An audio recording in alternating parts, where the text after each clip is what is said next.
Entonces, empezamos, mira, ve. Pregunta número uno. ¿Qué tal? ¿Qué tal? Bienvenida por ahí. Triple V. Bueno, para mí sí serás triple V. Ok, a ver, vamos a empezar. Ok, amigos, ¿qué tal? Bienvenidos a este segundo live, ok, esta segunda semana y segundo día también de preparación, ok, para el examen residentado médico y también el ENAM que ya está próximo. Vamos con la pregunta número uno, ok, te dice, una mujer de 31 años, G2 para 2, a las 8 semanas postparto, con quejas de goteo urinario y toser a la sensación de caída en vagina, te dice. La presión está dentro de lo normal, las funciones vitales también, te dice, en el examen se obtiene fuerza del suelo pélvico tipo Oxford 2A5 y ecografía transperineal muestra descenso de 1.5 centímetros del hiato elevatorio. Para dirigir la rehabilitación es clave reconocer que el músculo elevador del ano está compuesto principalmente por. Ok, muy bien. Entonces, ¿cuál sería tu respuesta? Mira, en esta pregunta, lo que debes saber acá es cuáles son, primero, los planos, ¿correcto? Que constituyen los planos de Delancey, ¿no? Cuando hablamos de distopia. Y segundo, en cada plano, ¿qué estructuras hay? ¿Ok? ¿Qué estructuras hay? En el tercer plano de Delancey está el músculo elevador del ano. Y ahora te están preguntando por esos componentes. Entonces, yo he visto que acá algunos se lo quedan feazo, ¿no? Pero recuerda que cuando hablas de músculos elevadores, siempre están compuestos por dos, ¿ok? O sea, mira, por ejemplo, pubo rectal, ilio, coxigio, pubo, coxigio, ¿ok? Y mira, ve, coxigio no, mira, ve. O sea, solito está coxigio no, pues no. Tendría que decir ilio, coxigio. ¿Ok? Entonces, ¿cuáles son los músculos? Ya, bueno, vamos por acá, mira. Dirígete, por favor, al tema de ginecología en la parte de distopias. A ver, busquemos un poco. Ahí está. Distopias. Y hablemos acerca de. Primero estos datos. Primero estos datos que va a ser importante que lo recuerdes. Ok, a ver. Ahí está, mira, ve. Estos datos, si te dicen que el piso pélvico está conformado por un componente muscular, ¿ok? Y el otro componente de las fascias o ligamentos, ¿ok? Ahora mira, si te dicen el componente muscular, ahí tienes al músculo elevador del ano y también al músculo isquiocoxigio o coxigio simplemente, ¿ah? O sea, este músculo coxigio que tú ves acá también está, pero no forma parte del músculo elevador del ano. Los que forman parte del músculo elevador del ano son el pubo rectal, el pubo coxigio y el ilio coxigio. Por eso yo te digo, ¿no? Acuérdate que en el músculo elevador del ano hay dos, siempre hay dos, pubo rectal, pubo coxigio, ilio coxigio, ¿ok? Y con eso sale tu respuesta, ¿ah? Por si acaso, los componentes de la fascia, mírame, está el componente laxo, que básicamente no aporta nada al sostén, ¿ok? Al sostén, a la estructura, y está el componente denso, ese sí es el que aporta el soporte, ¿ok? Y ahí, correcto, están los tres planos de Delancey. Muy bien, listo. Entonces, bueno, vamos a marcar la respuesta y después vamos a hablar un poco acerca de los planos de Delancey. Mira, aquí la respuesta correcta, no se puede marcar, es la letra D, ¿ok? Músculo pubocoxigio e iliocoxigio. ¿Correcto? Entonces, para que de repente no se queden con las dudas, vamos a revisar los planos de Delancey. Siempre les gusta preguntar el plano número uno. El primer plano de Delancey, el primer plano, representa el sostén del cervix y está representado por los ligamentos cardinales. Esto recontra preguntan a cada rato, ¿ah? Ligamentos cardinales o también llamados de McEnroe, ¿correcto? Los ligamentos uterosacros también están ahí. ¿Qué pasa si hay un daño? Si hay un daño, ¿correcto? Vas a tener histerocele. Vas a tener histerocele. Segundo plano de Delancey, mira. ¿Por qué estructuras están representadas por las fascias? Paravaginales, vesicovaginal, rectovaginal. Si hay un daño, si falla el plano de Delancey, segundo plano, cistocelio, rectocelio, ¿correcto? Y el tercer plano de Delancey, ahí está, mira, membrana perineal, el músculo elevador del ano y el cuero perineal, ¿correcto? Ten en cuenta eso, ¿ah? Ha venido en preguntas de examen y ya lo hemos resuelto también en vivo. Muy bien, listo, entonces avancemos a la siguiente pregunta. Pregunta número 2. ¿Y qué es lo que viene en el reciente domingo? Ok, empecemos. Pregunta número 2 te dice, una médica serumista desea investigar los factores que influyen en el uso de medicina tradicional en personas con HIV en una comunidad rural. Dado que este grupo es difícil de identificar, inicia entrevistando a un paciente conocido y luego le solicita que se refiera a otros pacientes en condiciones similares.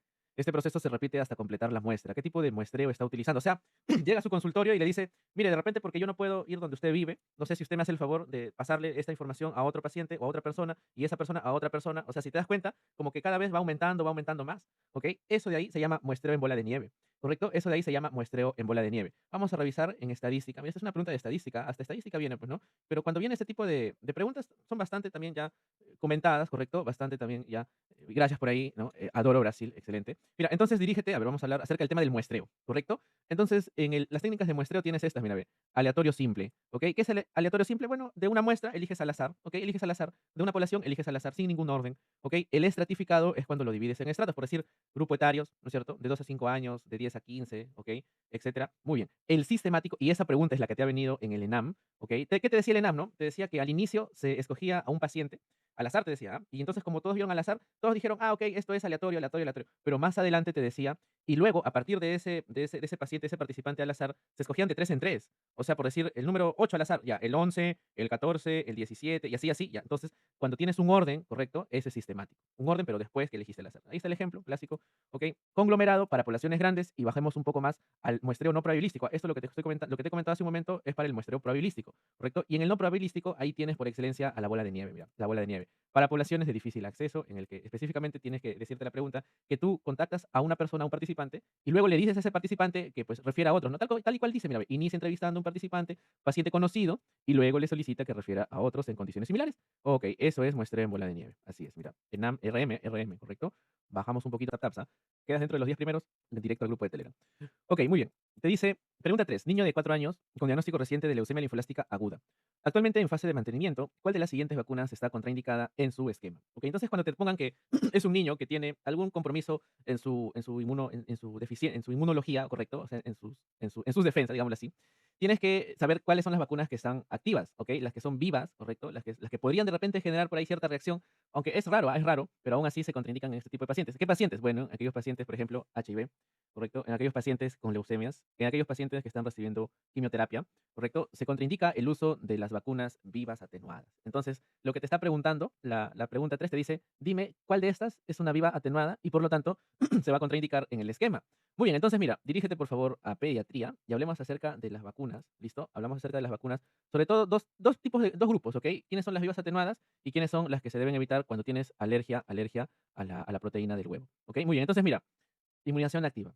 ¿Quiénes son las vacunas vivas atenuadas? Y ahí acuérdate, todas las S, pues no, mira, ve, ESPR, ¿ok? ESPR, ESR, Sabin, correcto, Sabin, muy bien, varicela, BCG, ¿ok? Y ahí le agregas al rotavirus, ¿ok? Y también le agregas al lama, antiamaril. Muy bien, entonces, si te das cuenta en esta pregunta, el DPT no es, neumococo tampoco, hepatitis B no es, la única que tiene el SPR, el SR, la varicela, el BCG y le agregas AMA, ¿correcto? Y le agregas AMA y rotavirus, es la C, pues, ¿no? El SPR. Entonces, recuerda que el SPR, por ser una vacuna viva atenuada, están contraindicadas en pacientes que tienen ya su inmunología deficiente, ¿ok? Están con algún compromiso de sus defensas. Muy bien, el primer dato, no te vayas a confundir el primer refuerzo del SPR, que es al año, o sea, a los 12 meses, con el primer refuerzo de la DPT. Mira, el primer refuerzo de la DPT es a los 18 meses. El primer refuerzo de la SR es a los 12 meses. ¿Ok? Ahí que tú le das el primer refuerzo de la DPT, ahí mismo le das el segundo refuerzo de la SPR. ¿Ok? Del SPR. Y el segundo refuerzo de la DPT a los 4 años, mira. Eso es lo que más te han preguntado, ¿ah? Cuando te preguntan acerca del resumen de vacunación, ¿ok? Te dicen el SPR y el DPT. Ahora, por ahí te agregan, ya que no es tan nueva, pero ya había salido en la versión anterior, el virus de la hepatitis A, ¿correcto? Que debería ser colocada, administrada a los 15 meses.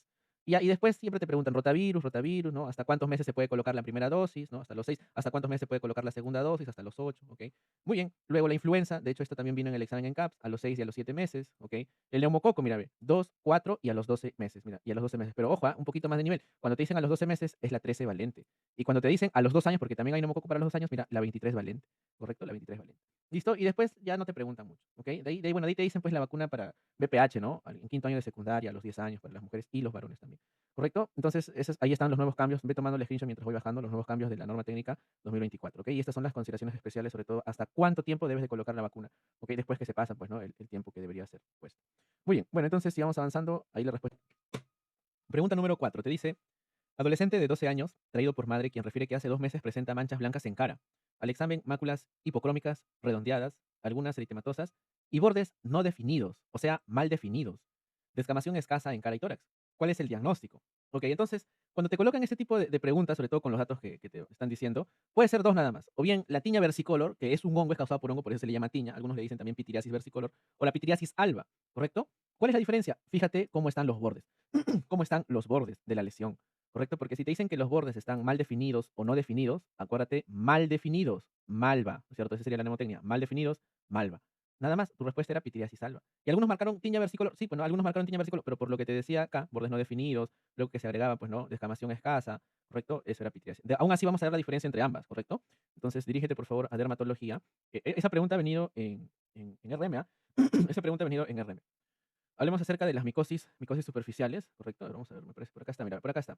Entonces, ¿cuáles serían los datos para que tú pienses en pitiriasis versicolor, pues, ¿no? Para empezar, como es causado por un hongo, que es la Malassezia furfur, ¿ok? También se le conoce como tiña, ¿correcto? ¿Qué tipo de hongo es? Levaduriforme, ¿listo? Levaduriforme. ¿Cuál sería la clínica, no? Mira, las máculas pequeñas, hipopigmentadas y está en rojito, mira, para que no te olvides nunca, bien definidos, ¿ok? Bien definidos. En cambio, el que era mal definidos era malva, o sea, pitiriasis alba. ¿correcto? Nada más, esa es la característica más resaltante que diferencias entre las dos, ¿ah? Pero vamos a seguir. Hay algunos datos más. Sí, mira, ve, descamación al raspar con la uña o el espátula, ese es el signo de Besnier o signo de la uña también le dicen, ¿correcto? Cuando aplicas la lámpara de Wood, fluorescencia positiva. ¿Dónde es más frecuente? Pecho y espalda. Esta ha sido pregunta de examen, ¿ah? Aislado, aislado, así simplemente. ¿Ok? Prueba confirmatoria, bueno, raspado más caguache como todo hongo. Listo, eso también ha sido pregunta de examen. Si te dicen en la muestra tiene un patrón de espaguetis con albóndigas, ya eso también es para la tiña versicolor, pitiriasis versicolor, ¿correcto? Muy bien, tratamiento, ahí está, sulfuro de selenio, pitiriola de zinc. Segunda línea, bueno, ketoconazol, ok, o terbinafina, simplemente, ok. Muy bien, ahora mira, vamos con la pitiriasis alba, ¿correcto? Para empezar, no le llaman tiña alba, pues porque no es causado por hongo, ¿ok? Es por una probable atopia, pues, ¿no? Por una probable atopia. Ahora, ¿dónde es la ubicación? En cara. Tipo y forma de la lesión, eso es lo que más importa ahorita, mira, ve, mal definidos, ¿ok? Mal definidos. Entonces, ¿cómo es la descamación? Habíamos dicho, pues, ¿no? En versicolor, fina y evidente, el signo de Besnier, el signo de la uña. En alba, pitiriasis alba, fina y escasa, ¿ok? Fina y escasa. Hay prurito en alba, ausente. La luz, con la lámpara de Wood, la luz de Wood, florece alba, no florece. ¿Quién sí florece? La pitiriasis versicolor, mira, sí florece, fluorescencia positiva, ¿correcto? Muy bien, listo. Entonces, y por ahí, por si acaso te venga este dato, ¿correcto? Pitiriasis rosada, ¿ok? Que también ha sido preguntada en algunos exámenes, ¿correcto? Te van a dar dos datos nada más. ¿Cuáles son esos dos datos? Placa heráldica, ¿correcto? Y lesiones en árbol de Navidad, nada más. Y esta es causada por el virus herpes humano 6, 7 y 8, ¿correcto? Pero más el 6. O sea, la misma que causa el exantema sui, también pitiriasis rosada, ¿correcto? Muy bien, por si acaso, por acá te pongo una diferencia también entre ambas para que y lo que está marcado es lo que te debes de llevar, ¿ah? Tómale un screenshot, por favor. O bueno, si tienes los manuales, revísalo en dermatología, ¿correcto? Y ahí está, mira, mal definidas, bien delimitadas. Alba de mal, va, ¿correcto? Muy bien, listo. No florece, sí florece, fina y escasa, fina y evidente, ¿correcto? Nada más, ¿ah? Bueno, sigamos avanzando entonces. La respuesta correcta en esta pregunta, ¿cuál fue? Fue pitiriasis alba, malva, no definidos, ¿ok? Excelente. Sigamos a la pregunta número 5, por favor. Coméntame, ¿cuál se pregunta 5? Te dice, varón de 75 años, hipertenso, presenta palpitaciones, disnea y mareos. En el EKG, ausencia de la onda P, irregularidad en el intervalo RR y complejos QRS estrechos. Hemodinámicamente estable. ¿Cuál es el paso inicial más adecuado? Ajá, entonces, mira esta pregunta, ¿no? Primero te están dando algunos datos característicos de qué? De una fibrilación auricular. Así es, de una fibrilación auricular. ¿Correcto? ¿Cómo así? Bueno, el hecho de que te digan ausencia de onda P, que te digan que el RR es irregular y que el QRS es estrecho es normal, y encima, ¿no? La edad del paciente, ¿no? Las comorbilidades, la clínica, eso es característico de una fibrilación auricular. Solamente faltaba que te pongan el pulso deficitario nada más y ya prácticamente esa sería toda la clínica de una fibrilación auricular, ¿correcto? Pero mira lo que te dice por acá, ¿no? Hemodinámicamente está estable, te dice pero por si acaso, no vayas a pensar que está inestable, está estable. ¿Y por qué te hace esa diferencia? Porque si te dijeran que está inestable, cambia totalmente el manejo. Recuerda que cuando hablamos de arritmias, cuando el paciente está inestable, se tiene que hacer la cardioversión eléctrica, ¿correcto? Se tiene que hacer la cardioversión eléctrica. ¿Ok? Muy bien, pero como está estable, entonces como está estable, mnemotecnia, ¿no? FAR, ¿correcto? Frecuencia cardíaca, anticoagulación y ritmo, ¿listo? Entonces, ¿cuál es el paso inicial más adecuado? Bueno, el control de la frecuencia cardíaca con un beta block, ¿listo? Y después ya viene la anticoagulación y si es posible su ablación, que sería el tratamiento definitivo, ¿ok? Muy bien, en esta pregunta, la respuesta correcta es la letra B, mira, es la letra B. Y vamos a revisar algunos datos, por favor, dirígete a cardiología, ¿listo? A ver, vamos por acá, cardiología. En el tema de arritmias, bueno, vamos a hablar un poco acerca de la fibrilación auricular, ¿correcto? Entonces, primero, ¿cómo lo diferencias de un flúter? Porque seguramente te habrán visto, te habrán venido, ¿ok? ¿Cómo diferencias de un flúter, sobre todo en el EKG? Porque así les gusta preguntar, ¿ah? En el flúter, desde que te digan que el QRS es regular, es estrecho, porque ambos son estrechos, pero es regular, ahí ya tú vas pensando en un flúter ya, ¿ok? O de repente te dicen, se origina en el lado derecho, ya, eso es flúter, porque la fibrilación auricular es en el lado izquierdo. En la aurícula, bueno, por eso es fibrilación auricular. ¿Qué es lo que pasa en la fibrilación auricular? Bajamos un poquito más, ahora sí hablamos de la fibrilación auricular. En la aurícula izquierda, se empiezan a crear nodos de despolarización, o sea, focos de despolarización. Entonces, no se contraen todos, cada foquito está mandando su impulso, ¿correcto? Y entonces el corazón está como que no, como que medio así, como gelatina, ¿correcto? Entonces, lo que vas a tener ahí en ese caso es ausencia de la onda P, porque no va a haber un solo impulso que haga la contracción. ¿Te acuerdas que la onda P demostraba la contracción auricular, ¿correcto? Entonces, la onda P va a estar aplanada o ausencia de la onda P porque no se contrae como debería ser, ¿correcto? Ahora mira, la onda F, ¿correcto? La onda F minúscula, esa también es otra de las diferencias, porque en el flúter tiene su onda F también, pero es una onda F mayúscula, ¿correcto? Es una onda F mayúscula. ¿Listo? Ahora, ¿cómo va a estar el QRS? Mira, el QRS va a estar corto, ¿ok? El QRS va a estar corto. ¿Listo? Ahí estamos. Ok, muy bien. Y ahora, el RR está irregular. Muy bien, el RR está irregular. Esa es la otra diferencia del flúter, ¿ah? El flúter habíamos quedado que el RR es regular. Muy bien, listo. Ahora bajamos un poquito más y vamos con la parte del tratamiento, ¿ok? Vamos con la parte del tratamiento, que eso es lo que importa para el reciente. Eso te van a preguntar, ahí te van a revolcar, ¿ah? Muy bien, entonces habíamos dicho, ¿no? Si el paciente está inestable, cardioversión eléctrica, ¿correcto? Recuerda que la diferencia de cardioversión eléctrica con la desfibrilación eléctrica, ¿ok? Es uno en la cantidad de joules que le vas a dar, ¿correcto? Cardioversión eléctrica le vas a dar de 1 a 2, ¿listo? Y en cambio, en la desfibrilación es 4 joules, ¿correcto? Muy bien, ahora bajamos. Y la otra diferencia entre cardioversión eléctrica y desfibrilación es que la cardioversión eléctrica entra cuando hay una onda R, ¿no? O sea, entra ahí justo en la onda R. En cambio, una desfibrilación entra en cualquier momento, ¿correcto? Muy bien, ahora sí vamos con el tratamiento, lo que nos compete. Entonces, mira, si te dice que el paciente está estable, tu mnemotecnia FAR, ¿no es cierto? Frecuencia, anticoagulas y ritmo. ¿Listo? Muy bien, entonces el primer paso en la fibrilación, nuevos anticoagulantes ahora, bueno, han salido, recuerda pues, apixaban, rivaroxaban, el dabigatran, son inhibidores, por ejemplo, estas dos, inhibidores del factor 10, ¿ok? Y el dabigatran, inhibidores del factor 2 de la coagulación, ¿correcto? Muy bien, ahora bajamos un poquito. ¿Cómo vas a hacer el control de la frecuencia cardíaca? Lo vas a hacer, mira, ve, con los beta blocks, ¿correcto? Con los calcio antagonistas, ¿ok? Ahora, si te dice cuál es el más usado, el bisoprolol, el abetalol. Si te colocan fibrilación auricular más insuficiencia cardíaca, la digoxina, ¿correcto? Cuando no se puede controlar ni con beta blocks, ni con calcio antagonistas, ni con digoxina, amiodarona, ¿correcto? La amiga de todos, pues, ¿no? Correcto. Y luego ya después buscas revertir el ritmo, pues, ¿no? Hacer de repente una cardioversión eléctrica o en todo caso, si es que el paciente es crónico, ¿correcto? Incluso podría ser una ablación, ¿ok? Una ablación. ¿De qué depende eso? Bueno, depende de la clasificación, ¿correcto? Mira, vamos por acá. La clasificación, eso también te han preguntado. Fibrilación auricular tipo paroxística es aquella que la fibrilación auricular se autolimita dentro de los 7 días. En cambio, si te dicen persistente, más de 7 días. Pero si te dicen persistente de larga data, o sea, todo completo, es la que dura más de un año, queriendo revertir el ritmo. ¿Listo? ¿Y cuál sería la fibrilación ya que es permanente? Es aquella, ¿correcto? En la que ya ni siquiera se busca revertir el ritmo, ¿ok? Ni siquiera se busca revertir el ritmo. Muy bien, entonces, ¿cuál sería tu respuesta en esta pregunta, no? Te dice el paso inicial más adecuado. Por ahí me dicen, no, pero podría ser la C, me dice. Lo malo es que la C te dice anticoagulación y ablación al mismo tiempo, ¿correcto? Entonces, acá primero te vas con el control de la frecuencia cardíaca. Dice, en fibrilación auricular estable no se observa el tiempo, 48 horas para ver necesidades de eco torácica descartando trombo, ¿ok? Muy bien, ¿ok? Acá sería la respuesta, la frecuencia, ¿ok? La frecuencia. Muy bien. Bueno, marcamos la respuesta correcta, la letra B. Muy bien, y avanzamos a la siguiente pregunta. Pregunta número, vamos con esta pregunta, mira. Pregunta 6. Te dice, mujer de 32 años acude por el dolor en fosa ilíaca derecha desde hace 3 días que se ha intensificado, que se ha ido intensificando, te dice.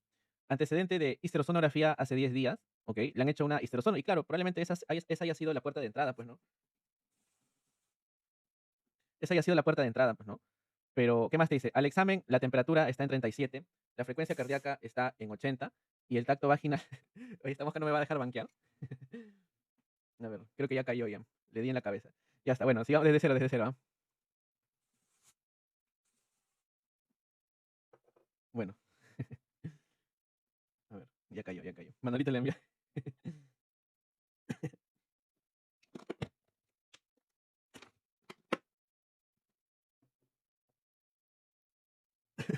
Muy bien. A ver, ahora sí, ahora sí. Oye, esta mosca sigue por acá, mira, y se para en mi lente.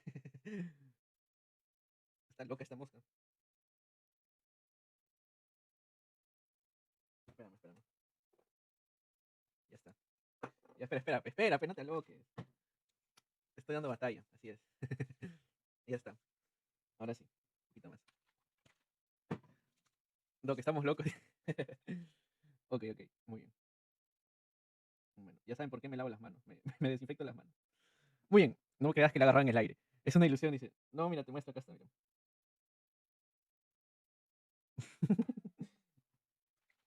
Tenía que sacar los reflejos del gato, mano. Ahora sí. Muy bien, ahora sí. Listo. Ya, ya, ahora sí, tranquilo, tranquilo. Ahí sí aumentan la vista, ¿no? Ahí sí se queda la gente. Es la pausa activa, dice. El señor Miyagi está orgulloso de ti. Ok, ok. Muy bien. Y ahora sí. Avancemos por acá, avancemos por acá. Mucho show, mucho show. Ya, vamos por acá.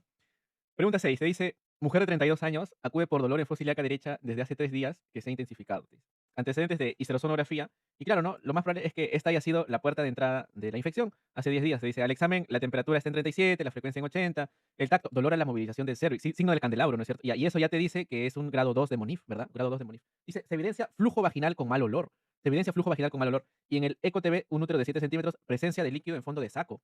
O sea, mira, ya hay presencia de líquido en fondo de saco. ¿Cuál es el manejo más adecuado?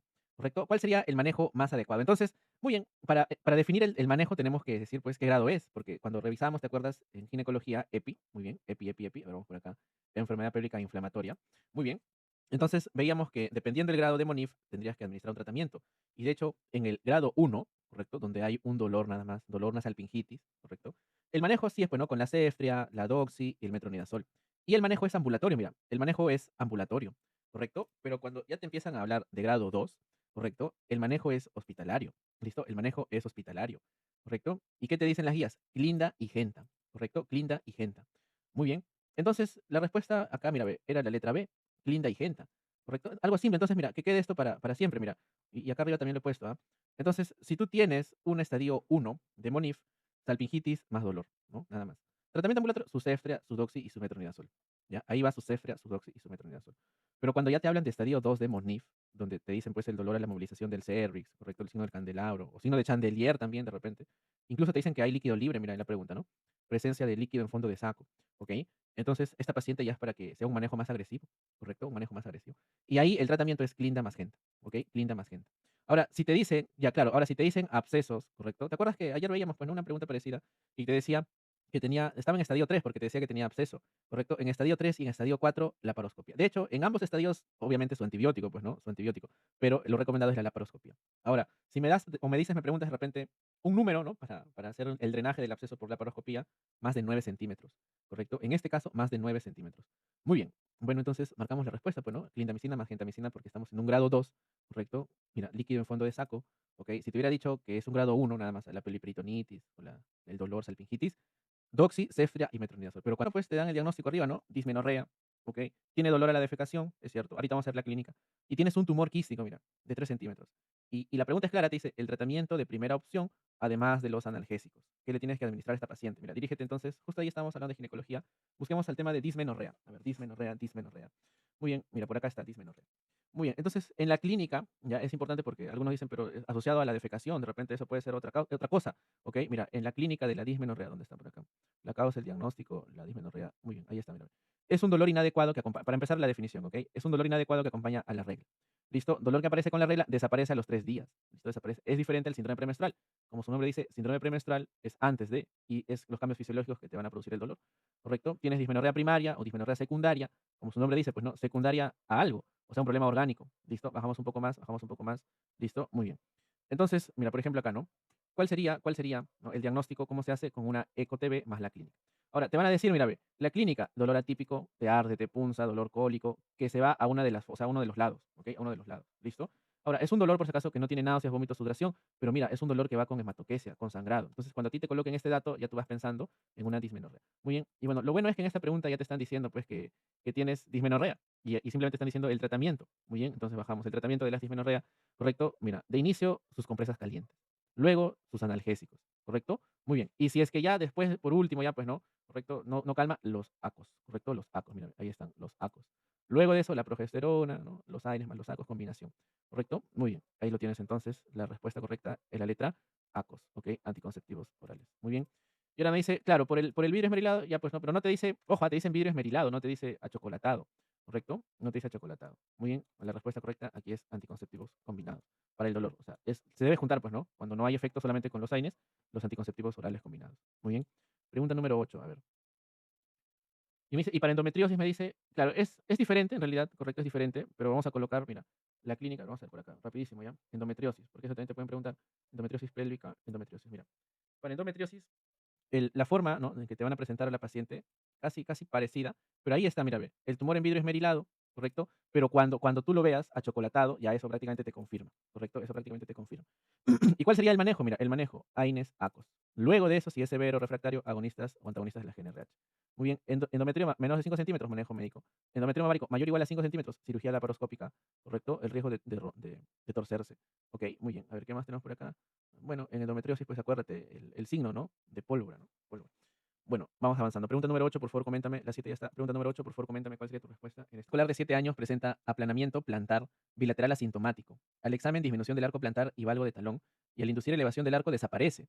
¿Cuál es el diagnóstico del pie plano? Muy bien, o sea, mira, te dice que tiene su pie plano, ¿no? Bilateral, pero cuando eleva, ¿no? El arco desaparece, te dice, ¿no? El arco desaparece, ¿correcto? Entonces, ¿cuál sería la respuesta? Mira, vamos por acá, dirígete a traumatología. De hecho, el manual de traumatología ya está también actualizado. Muy bien. ¿Qué es el pie plano? Es la pérdida o disminución del arco longitudinal. ¿Listo? Del arco longitudinal. ¿Cuáles son los tipos de pie plano? Bueno, el flexible, o sea, el fisiológico, y el rígido o patológico. Muy bien. El arco reaparece al ponerse en puntas y el arco no reaparece. Nada más. ¿A qué edad es el pie plano? Bueno, sigamos más acá bajando. ¿Correcto? ¿Cuál es el tratamiento? Si te dicen un pie plano flexible, no requiere tratamiento. Y la respuesta o la pregunta en el ENAM fue que el tratamiento, ¿no? Y te acuerdas que la respuesta era observación. Pregunta 9 te dice, varón de 60 años con cuadro de astenia, fiebre y pérdida de peso, hematuria microscópica y hemorragia alveolar. En el laboratorio destaca anemia normocítica y una CREA de 2.1 y ANCA-C positivo. ¿Cuál es el diagnóstico más probable? Ok, entonces mira, esta es una pregunta que a muchos de repente les puede hacer caer porque te dice que tienes ANCA-C positivo, ¿no? Afectación de pulmón, afectación de riñón, Pero en las claves, de repente no estás acostumbrado a ver este tipo de nomenclatura que en realidad es los términos que deberían usarse ya, porque Wegener, Schur-Strauss, según la nomenclatura, pues no sé, ¿no? La Academia de Reumatología, eso ya no debería usarse, te dicen. ¿Correcto? Y es ahí donde puedes complicarte, ¿listo? Porque si tú tienes ANCA C, tú dices, eso es Wegenercito, eso es Wegenercito, ¿no? Y marcas tu respuesta, pero lo malo es que no te dan, pues, Wegener, no te dan Schur-Strauss, ¿no es cierto? Así es, tiene que ver con esos procedimientos no tan buenos, ¿no? Para la persona. Pero bueno, ya. Mira, dirígete a reumatología, ¿listo? En el tema de vasculitis. Y hablemos un poco acerca de estos datos, porque cuando hablamos de vasculitis de vasos medianos, ¿ok? Ahí vas a tener aquí, mira, ve, a la poliarteritis nodosa. ¿Listo? Hay clave como poliarteritis. Mira, ve, sí, mira, ve, la letra A te dice poliarteritis nodosa o nudosa, ¿correcto? Pero lo que debes de saber de la poliarteritis nodosa, simples datos, mira, bajamos por acá, nunca logra comprometer a los pulmones. Puede comprometer a la piel, a los músculos, al nervio, a las articulaciones, incluso a los riñones también, pero mira, poliarteritis nodosa nunca logra comprometer a los pulmones. Y de ahí que tú vas a descartar, correcto, poliarteritis nodosa. Muy bien, ahora, ¿por qué? Porque te dice hemorragia alveolar, pues no, hemorragia alveolar, poliarteritis nodosa.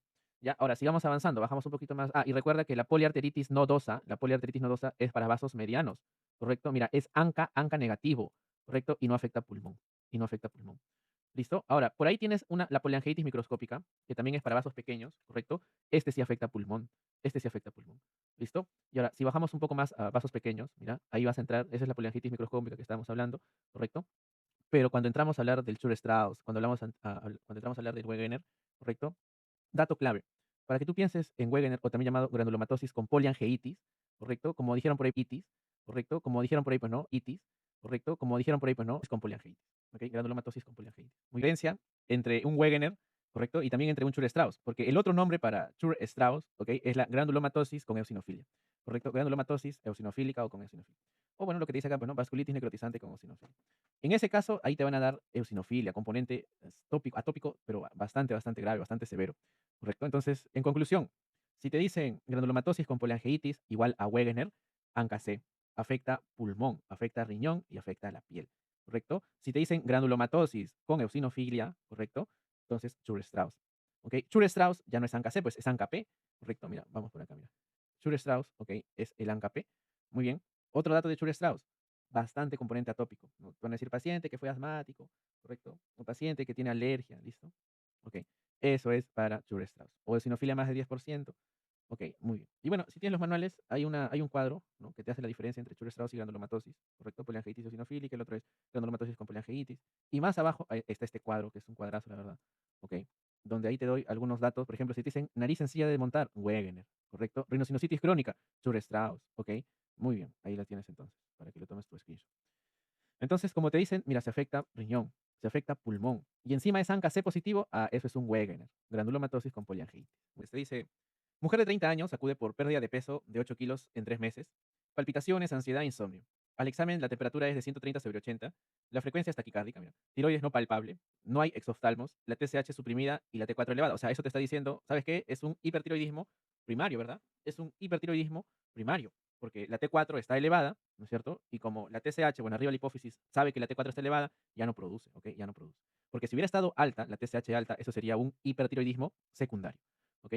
Ya bueno, te dice captación de yodo radiactivo disminuida, BCG normal, te dice, mira, y anticuerpos antirreceptores de TSH negativos.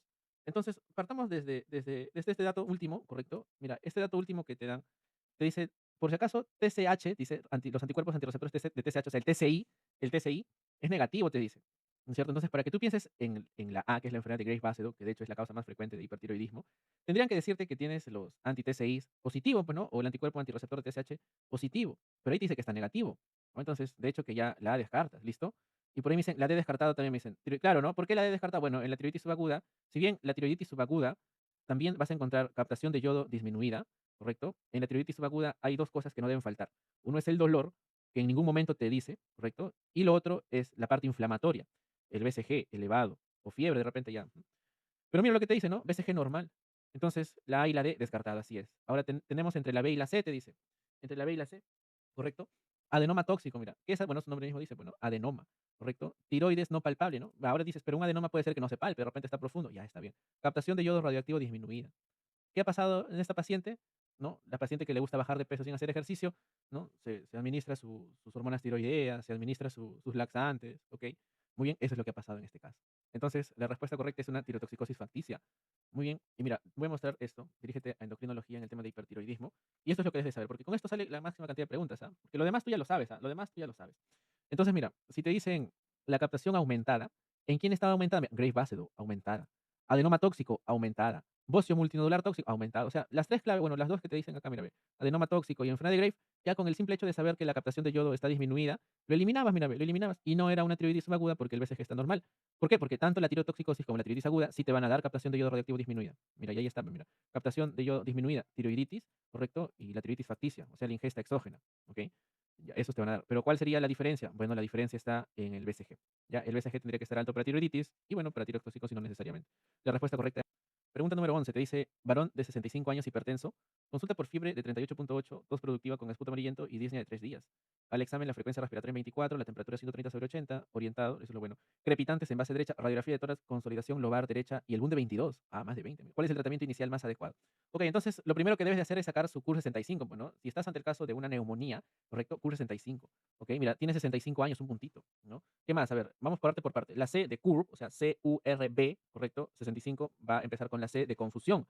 Mira, te dice que está orientado, ¿ok? Te dice que está orientado, o sea, 0 puntos. La U, el boom, la uria, el boom, ¿no? Mira, más de 20, un puntito, pues, ¿no? Un puntito más de 20, ¿correcto? ¿Qué más? El curve, listo, literal C me dice, ok, ahorita lo vamos a revisar, ¿ok? Ahora, la R viene de respiración, pero frecuencia respiratoria. Para que sea un puntito tendría que ser más de 30. Bueno, tiene 24, ¿no? De hecho, está con taquimia, pero no pasa, ¿no? El criterio para que le des un punto. Seguimos con uno, ¿no? Luego sigue la B, blood pressure. Mira, blood pressure, presión arterial 130 sobre... Está estable, ¿no? ¿Qué te dice los criterios de curva? Bueno, te dicen menos de 90/60. O sea, que está entrando en inestabilidad. ¿Ok? Que está entrando en inestabilidad. Muy bien. Y bueno, 65, que es... Tienes 65 años, mayor o igual a 65, un punto. O sea, tenías un punto por el boom y ahora tienes otro punto por la edad, 2 puntos. ¿Qué te dice el manejo, ¿no? de neumonía cuando tienes un CUR 65 con 2 puntos? Si es 2 puntos, manejo hospitalario. Si es 2 puntos, manejo hospitalario. Ya, entonces ya, yo sé que voy a llevarlo al hospital, le voy a dar su manejo, pero ahora, ¿qué le administro? Pues, ¿no? ¿Qué le administro a este paciente? ¿Ok? En el manejo hospitalario que le voy. Entonces, mira, vamos ahora sí a neumología. Dirígete, por favor, a neumología. Neumonía. ¿Listo? Hablemos un poco acerca del manejo. Mira, sobre todo en paciente hospitalizado. Si te dice que el paciente está hospitalizado y no hay factor de riesgo, ¿correcto? No hay factor de riesgo, ni tampoco está en UCI, ¿listo? Ceftriaxona más macrólidos, ¿ok? Ceftriaxona más macrólidos, ¿correcto? Muy bien. Entonces, tu respuesta correcta es la letra C, mira, la letra C. Ahora, ¿qué pasaría si te hubiera salido un CUR 65 de 1 o de 0 de repente? O simplemente te hubieran dicho, a ver, ¿cuál es el manejo de una neumonía en adultos? Ya, ahí tienes que preguntarte, ¿este paciente tiene factores de riesgo? ¿Qué factores de riesgo? Bueno, alguna comorbilidad, ¿ok? Alguna comorbilidad. Si no hay factores de riesgo, es un paciente sano, ¿ok? Mira, macrólidos como la citro o la amoxicilina, ¿ok? En monodosis, o sea, en monofármaco, mejor dicho, ¿no? O sea, uno o el otro, no los dos, o uno o el otro. Pero si te dice que es alérgico a los macrólidos, doxiciclina. ¿Correcto? Y ahora, ¿qué pasaría si hay factores de riesgo? Cardiovascular, hipertensión, tabaco, OH, diabetes. Ahí ya tienes que agregarle, mira, un beta-lactámico con su inhibidor de la beta-lactamasa y un macrólido, ¿correcto? Amoxiclavulánico más acito. Muy bien. ¿Y por qué acá dice levofloxacino? Hay algunos pacientes, de repente no hay, o simplemente ya son resistentes a estos fármacos, entonces ahí recién entra el levofloxacino, ¿correcto? Pero se evita dar el levofloxacino hasta el último, solo cuando ya no hay otra opción en este tipo de casos. Ya cuando es hospitalizado, su cefre, sus macrólidos, ¿ok? Si es neumonía aspirativa, su clindamicina, ¿correcto? Muy bien. Luego tienes el manejo en UCI, ¿correcto? Si es alérgico a la penicilina, ¿correcto? Antibióticos sin ajuste renal, muy bien. DT criminal, ¿correcto? Muy bien. Luego tratamiento de la neumonía intrahospitalaria con factor de riesgo para pseudomonas, sin factor de riesgo. Recuerda, cuando le vas a cubrir pseudomona, tienes que hacerlo con 2 antipseudomónicos, ¿correcto? Por ejemplo, acá, ¿no? Está en el hospital, neumonía intrahospitalaria, pero no hay factor de riesgo para pseudomona. Ok, cubres al SARMS, ¿correcto? Y cualquiera de ellos, pipetaz, mipenen, menos, FPIME, pero cuando ya hay factor de riesgo para pseudomona, igualito, ¿no? Cubres al SARMS o al MARSA, y además de cualquiera de uno de ellos, mira, te tienes que agregar levo o amica, ¿ya? 2 antipseudomónicos cuando tiene factor de riesgo para pseudomona. Muy bien, bueno, sigamos avanzando. Ahí la respuesta correcta fue la letra, uy, se fue muy abajo. La letra C. Muy bien, vamos con la pregunta número 12, por favor. Primigesta de 32 años, RH negativo, actualmente puérpera de 96 horas de parto vaginal. Manifiesta que su hijo es RH positivo y ella no ha recibido inmunoglobulina anti durante su embarazo ni en el puerperio inmediato. ¿Cuál es la conducta a seguir? Ok, bueno, esto en parte es negligencia, pues, ¿no? Que no le hayan al menos hecho una prueba RH, o al menos preguntado de repente, porque en su carnet de control salen, ¿no? Es O positivo, negativo, AB negativo. Ya, la cuestión es que no le han puesto ni siquiera en las 28 o 32 semanas que debían de haber colocado la primera dosis, ¿correcto? Y bueno, dentro de las 72 horas, la segunda dosis, siempre y cuando el bebé salga RH positivo. Y sí, pues mira, salió RH positivo el bebé, el hijo salió RH positivo y la mamá es RH negativo. Factor de riesgo, sí, es un factor de riesgo bastante grande. Pero mira, ya pasó más de 72 horas. ¿Qué te dice la teoría, ¿no? Clásica? Te dice, tienes hasta 72 horas para administrarle la vacuna. Pero de repente alguien se preguntó, ¿no? Dijo, ¿y qué pasaría si no se puede administrar durante ese tiempo? De repente por desconocimiento, como ha pasado, o porque no hay de repente la, ¿correcto? la inmunoglobulina. Entonces, ¿qué pasaría? Ya, pues, ¿no? En ese caso, ¿qué te dice la OMS? Te dice, mira, ¿sabes qué? El ACOG, ¿sabes qué te dice? Puedes administrarle hasta 13 días. Mira, vamos por acá, dirígete a obstetricia, ¿correcto? En el tema de inseminación RH, ya, y te dice, puedes administrar la dosis 13 días después, mira, ve, ¿no? 13 días después, ¿correcto? Según el ACOG, ¿hasta cuántos días se podrá administrar la segunda dosis? Hasta los 13 días postparto. Claro que mientras más tiempo te demores, aumenta el riesgo de sensibilización, porque lo que se quiere con la inmunoglobulina anti-D es que no se sensibilice. ¿Cómo así? O sea, que no se junte los antígenos con los anticuerpos y en el plasma de la mamá estén rondeando, pues, ¿no? Ahí paseando los anticuerpos. ¿Correcto? Entonces, ¿y por qué no se quiere eso? Bueno, porque el problema no va a ser en ese bebé, ¿ah? En el primero no va a ser, sino el problema va a ser en la segunda gestación, ¿correcto? Dice, pero dice segunda dosis, dice así, ¿cómo así? Dice, ¿cuál es la conducta a seguir? Pues no. ¿A qué te refieres? Bueno, no le han colocado la primera dosis que deberían haberle colocado dentro de las 28, 32 semanas y ahora te dicen que tiene 96 horas, ¿correcto? 96 horas, ¿listo? Y la primera ya no la colocaron, bueno, ya no le colocaron la primera, ¿correcto? Pero ahora vamos con la segunda dosis, pues, no te dice específicamente, no te dice específicamente si es la primera o la segunda, pero te dicen cuál es la conducta a seguir. ¿Ok? Y sería colocarle la inmunoglobulina anti-D inmediatamente, porque tenemos hasta 13 días postparto para colocarle la segunda dosis, ¿correcto? La segunda dosis. La primera dosis, ¿en qué tiempo? Bueno, entre las 28 y 32. ¿Ok? A ver, me dicen por ahí, pero si es primigesta, quizás ni siquiera sabía que había incompatibilidad, me dicen así. Es que eso es lo malo, pues, ¿no? Incluso a veces de repente cuando hay un ectópico, ¿correcto? O de repente cuando hay una mola, ¿no? O le hacen los legrados, qué sé yo, ¿ok? El bebé o el producto que se está formando puede ser RH positivo y la mamá puede ser RH negativo. Y al final hubo ya una mezcla, un encuentro entre el antígeno y el anticuerpo. Y por el plasma de la mamá ya está nadando, ya están por ahí pasando los anticuerpos. Y en la segunda gestación, ahí va a ser el problema, ¿no? La enfermedad de eritroblastosis fetal. ¿Ok? Entonces dice, claro, no sabían, pues no sabían en realidad, bueno, ahí no se sabía si era o no era porque simplemente no lo hicieron, ¿no? No lo hicieron. Porque recuerda, a toda gestante RH negativo se le tiene que pedir su prueba de Coombs. Y más todavía si el padre es RH positivo. En el algoritmo, cuando repasamos este tema, decíamos, pues no, ya ver, ¿qué haces si tienes una mamá RH negativo? Y de hecho, eso también ha sido pregunta de examen. Se pide grupo RH al papá. Bueno, si el papá es RH negativo, no pasa nada, pues no pasa nada. El problema está si es que el papá es RH positivo. Si es que el papá es RH positivo, ahí sí, mira, tienes que pedir el CUMS indirecto a la mamá. ¿Cuál es la finalidad de pedir el CUMS indirecto? Verificar que la mamá no esté sensibilizada, o sea, no tenga los anticuerpos que van a ir contra el antígeno RH negativo, RH positivo en el bebé. ¿Ok? Entonces dices, ok, si es que está sensibilizada, mira, vamos por acá, si es que la prueba de Coombs indirecto sale positivo, entonces el paso a seguir, ahí ya no das profilaxis ya. La mamá ya está sensibilizada, ¿correcto? O sea, en el cuerpo de la mamá ya tiene los agentes malos que en la gestación o en la segunda, si es que todavía no está gestando, van a causar la enfermedad de eritroblastosis fetal. Entonces tienes que pedir los títulos de anticuerpo, pues, ¿no? Los títulos de los anticuerpos. Si es más de 1/16, tienes que identificar el flujo de la arteria cerebral media. Si es más de 1.5 veces lo normal, tienes que pedir cordocentesis. Si en esa cordocentesis hay anemia o el hematocrito está menos de 30%, tienes que ver la gestacional. Si es menos de 35, se puede hacer una transfusión intrauterina, ¿no? Por vena umbilical, de sangre al bebé. Y si es más de 35 semanas, terminas el embarazo. ¿Correcto? Terminas el embarazo. Pero eso es cuando ya está sensibilizada. ¿Y qué es lo que se busca con la inmunoglobulina anti-D? Que no lleguemos a este algoritmo, pues, ¿no? O sea, que la mamá no se sensibilice, ¿correcto? Entonces, si el CUMS indirecto sale negativo, ¿cuál es el paso a seguir? Bueno, vigilancia, pues, ¿no? Cada 4 semanas se tiene que pedir el CUMS, mira, las 24, las 38, 32, 36, ¿correcto? Y ver que salga negativo en todas, ¿ok? Ahora, si ya sabemos que la mamá es RH positivo, el papá es RH negativo, al revés, RH negativo la mamá, y el papá es RH positivo, entonces pídele su CUMS, y si va saliendo negativo, negativo, estamos bien. Y por si acaso, ¿no? Te dicen, ya entonces ahí recién tienes que colocarle la inmunoglobulina anti-D para proteger no al bebé en esa gestación, sino en la segunda, ¿correcto? En la segunda. Muy bien, la primera dosis entre las 28 y 32, la segunda dosis antes de las 72 horas por posparto. Lo malo es que en esta pregunta ya pasó más de 72, pues, ¿no? Y ahí recién viene la cojita y dice, mira, este paciente todavía se puede recibir hasta los 13 días. Claro que el riesgo incrementa. ¿Ok? Muy bien, bueno, sigamos avanzando. Pregunta 3. Te dice, mujer de 45 años, usuaria crónica de AINES por osteoartritis, acude por hematemesis y melena activa. Al examen la presión 80/50 está baja, mira, se ha bajado la presión. La frecuencia cardíaca 112 taquicárdica, ¿no? Y es en respuesta a la presión baja. La frecuencia respiratoria en 22 también, palidez marcada de piel y mucosas. Está pálida, mira, esta paciente. Luego de administrar el bolo de omeprazol se decide iniciar con infusión del mismo medicamento. ¿Cuál es la velocidad de infusión del omeprazol en miligramos por hora? Entonces, mira, ¿qué es lo que ha pasado acá con esta paciente? Y esto es algo bastante común, ¿ah? Sobre todo en aquellos abuelitos, pues, ¿no? O de repente en personas que se automedican, ¿ok? Entonces comienzan a consumir AINES, ¿no? Ibuprofeno, ibuprofeno, ibuprofeno por toda la dolores. Me calma el dolor, sí, te calma el dolor, pero lo que no sabes es que te está causando a nivel de estómago lesión. ¿Correcto? Entonces, esta paciente, por el consumo crónico de AINES, ahora viene con su hematemesis. ¿Qué es hematemesis? Bueno, vómitos con sangre. ¿Y qué es melena? Bueno, heces oscuras, ¿correcto? Heces oscuras. Y si tú tienes esta combinación de vómitos con sangre más heces oscuras, tú dices hemorragia digestiva alta. Hemorragia digestiva. O sea, la hemorragia, ¿ok? El sangradito, es por el ángulo de Treitz hacia arriba, ¿correcto? Del ángulo de Treitz hacia arriba. Puede ser en duodeno, puede ser en estómago, en esófago, qué sé yo. ¿Ok? Muy bien. ¿Y cuál sería la explicación de lo que le está ocurriendo a la paciente? Es porque ha consumido AINES, bueno. Recuerda que los AINES eliminan la barrera protectora, la mucosa protectora del estómago, ¿correcto? Y te va a dar úlceras, ¿correcto? Esas úlceras se pueden perforar, sí, se pueden perforar, ¿correcto? Y mira, por ejemplo, esta paciente parece ya que es una úlcera perforada. Bueno, falta ver la radiografía cómo está, ¿no? Si es que hay aire, ¿no? Debajo del diafragma, ¿no? La cuestión es que hemodinámicamente esta paciente está inestable, ¿ah? Está inestable. ¿Correcto? Muy bien. Entonces, por el simple hecho de preguntarle que era consumidora crónica de AINES, entonces nos orientamos a que esta es una úlcera péptica, ¿no? Que te está dando una hemorragia digestiva alta.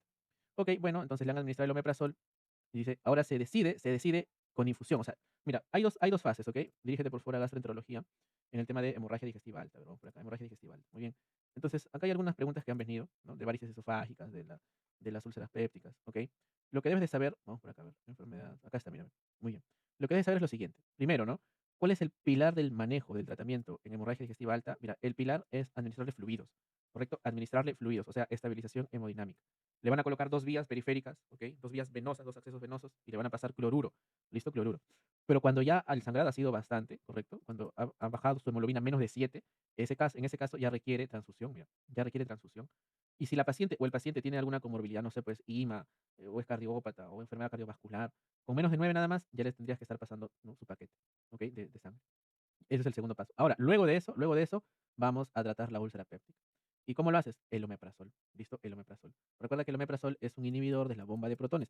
Ahí, perdón, ahí hace su efecto, ¿ok? Para evitar la secreción de ácido, bueno, que produce el estómago, ¿ok? Muy bien. Entonces se dan en dos fases. La primera fase es STAT. ¿Qué significa STAT? Bueno, inmediato, ¿listo? De inmediato. Entonces, 80 miligramos en bolo. Y la segunda fase, que es la fase de mantenimiento, la fase de infusión intermitente, ¿correcto? Tienes dos, la forma intermitente y la forma continua. Mira, la forma intermitente y la forma continua. Bueno, la forma intermitente es 40 miligramos endovenoso cada 12 horas. ¿Cuándo se aplica eso? Cuando no tienes la bomba de infusión continua, pues no, el famoso BIC. O de repente está ocupado o no hay, ¿ok? Muy bien. Entonces, en ese caso, intermedio, o sea, 40 miligramos endovenoso. Pero si tienes el BIC, bueno, ahí lo titulas, pues no, 8 miligramos por hora por 72 horas. Mira la dosis, a 40 miligramos, 8 miligramos por hora. ¿Ok? Y entonces eso es lo que se debe hacer, ¿no? Eso es lo que se debe hacer. Muy bien, listo. Ahora, si es por varices esofágicas, en paciente que es cirrótico, ¿no? A veces los cirróticos forman sus varices esofágicas, es como decir, las venas dilatadas en el esófago. Se rompen esas venas, ¿no? Se rompen esas venas, hemorragia digestiva. Y el manejo es diferente, ¿ok? Ahí es el manejo. Ahí en ese caso, ahí recién no se da el omeprazol, ¿ok? Ahí recién porque no está indicado, listo, no está indicado. En el otro caso, sí. En el otro caso sí está indicado. Muy bien. Listo, entonces aquí la respuesta correcta, ¿cuál fue? La velocidad de infusión continua, porque te acuerdas que la intermitente es de 40. La continua es 8 miligramos por hora. Te dice, mujer de 32 años que presenta ataxia y temblor de manos. Antecedente, epilepsia tratada con fármaco que aumenta los niveles de GABA e inhibe los canales de calcio tipo T. Al examen tiene petequias. Laboratorio, hiperamonemia. ¿Qué medicamento se ha utilizado? Entonces, recuerda que para que se inicie el tratamiento a un paciente, el tratamiento antiepiléptico, de repente dice, no, señor, señora, su hija, su hijo, su mamá, su, qué sé yo, su familiar, tiene que recibir tratamiento antiepiléptico. Recuerda que debe de haber tenido al menos 2 o más crisis convulsivas, ¿ok? Sin una explicación aparente, ¿correcto? Sin una explicación aparente. Porque de repente, no, se cae, pues, no, jugando por ahí, se cae de cabeza, convulsiona. Ah, no, ya tiene que recibir fármacos antiepilépticos. No, ok, no, todavía no. Ahora, si vuelve a convulsionar después, ya, y luego otra vez, y así, entonces, más de dos. Ah, ahora sí, mira, ahora sí. Entonces, eso es el primer dato que debes saber. Bueno, el segundo dato, vamos con los fármacos, ¿correcto? Mira, dirígete a neurología en el tema de fármacos de epilepsia, ¿ok? De epilepsia. Ya, la definición, recuerda, es diferente una epilepsia establecida como enfermedad que una crisis epiléptica o una crisis convulsiva, ¿ok? Muy bien. Bueno, vamos hasta abajo, ¿ok? Hasta abajo, mira. Vamos con estos datos. Fármaco y su mecanismo de acción. Entonces, la pregunta es, ¿no? ¿Con qué fármaco inicias el tratamiento? ¿Correcto? ¿Con qué fármaco inicias el tratamiento? En realidad puede ser con cualquier, obvio, ¿ah? Si es crisis si es crisis focal, ¿no? Por si acaso, hay fenitoína, carbamazepina, pero si es crisis generalizada, puede ser levetiracetam, puede ser el valproato, ¿ok? Si es crisis de ausencia, etosuximia, o sea, ya hay fármacos establecidos en algunos casos, ¿ok? Pero recuerda que el fármaco mejor, ¿correcto? El fármaco que es mejor es el que mejor le cae al paciente, ¿correcto? Porque algunos dicen, mira, a mí me va bien con el levetiracetam, pero no me va bien de repente con el valproato, o viceversa, ¿no? Entonces, tú dices, pucha, los últimos estudios dicen que el levetiracetam es mejor, le voy a cambiar a esta paciente que está con valproato. No lo haga, déjalo con su valproato ya, déjalo con su valproato. Bueno, vamos con esto, el mecanismo de acción. Inhibición, ¿quiénes inhiben los canales de sodio y actúan para fármacos para la epilepsia focalizada? Fenitoína y carbamazepina. ¿Correcto? Fenitoína y carbamazepina. Ahora, si te dicen, y recuerda, por ahí también hay una pregunta que ronda por ahí. La carbamazepina te va a dar hiponatremia. ¿Listo? La carbamazepina te va a dar hiponatremia. Por eso cuidado con eso. Ahora, si te dicen, ¿quiénes actúan inhibiendo los canales de calcio tipo T? La etosuximida, mira, la etosuximida. Pero también está el valproato. Y mira lo que te pongo acá. También el valproato aumenta la liberación de GABA. ¿Correcto? O sea, la que solamente inhibe los canales de calcio tipo T es la etosuximida, pero además de eso, el valproato también actúa en el GABA. Y eso es lo que te están preguntando, ¿no? Ahora, potenciador del GABA, o sea, un inhibidor, las benzodiazepinas.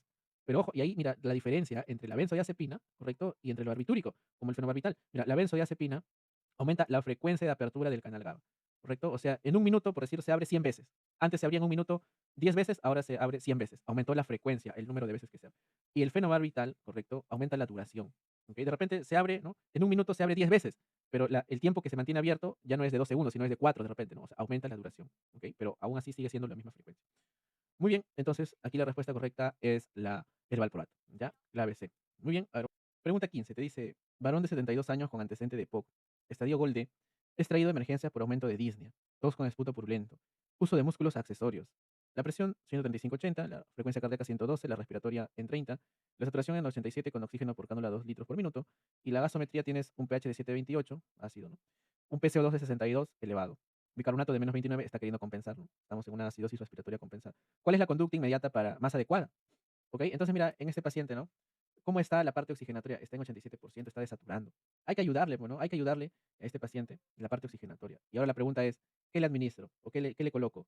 ¿Cánula a alto flujo? ¿Cánula a bajo flujo? De repente iniciar ventilación no invasiva, el BENI, ventilación no invasiva. O de repente la ventilación invasiva, la DEC, que es intubación orotraqueal. O simplemente antibiótico y corticoide y de repente eso hace aumentar la saturación. ¿Quién sabe, no? Bueno, entonces, mira, lo que vamos a revisar por acá es este tema. ¿A quiénes se le debe colocar cada uno de lo que te he comentado? Muy bien, entonces dirígete a los manuales en neumología en el tema de insuficiencia respiratoria. Para eso primero debes de saber la clasificación de la insuficiencia respiratoria. Cuando solamente el problema es oxigenatorio, o sea, le falta oxígeno, pero los niveles de CO2 en el cuerpo están dentro de lo normal, solamente dices, ok, eso es tipo 1, oxigenatorio. Cuando ahora le falta oxígeno, pero además de eso, el CO2 en el cuerpo empieza a elevarse, eso de ahí es tipo 2. Eso es tipo 2. Muy bien. Cuando es tipo 3, posoperatorio, ¿no? Viene con insuficiencia respiratoria, y el tipo 4 es por shock, cualquier tipo de shock. Muy bien, entonces, sabiendo eso, el 1, el 2, el 3 y el 4, y ahora sí a lo que nos corresponde. Entonces, mira, vamos a ver cómo se hace el algoritmo. Tú tienes un paciente con insuficiencia respiratoria, ¿correcto? Listo. Dices, ok, vamos a ver, ¿no? En el AGA cómo está su PO2. Ya, menos de 60. Dices, pucha, menos de 60.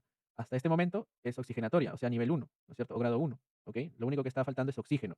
El CO2 está normal. Luego de eso, tú tienes que decir, ahora cómo está el CO2. Si el CO2 en el cuerpo está normal, ¿correcto? Ahí recién aplicas terapia de alto flujo, o bueno, o de bajo flujo, y ahorita vamos a hacer la diferencia, o de bajo flujo de repente, ¿ok? Terapia de alto flujo o bajo flujo es cuando solamente tienes el oxígeno bajo, ¿listo? Y el CO2 está normal. Pero ¿qué pasaría si además del O2 bajo, del oxígeno bajo, tienes el CO2 elevado? ¿Correcto? Tienes el CO2 elevado. ¿Listo? O sea, en el cuerpo los niveles de CO2 están elevando. Ahí ventilación no invasiva. Mira, ahí recién ventilación no invasiva. O sea, en toda insuficiencia, grado 2 ventilatoria, no, ventilación no invasiva. Muy bien. Mira, entonces ahora ya sabes cuándo vas a colocar. Y ahorita, antes de pasar, alto flujo, bajo flujo. ¿Ya? ¿De qué depende eso? Mira, por acá está, mira.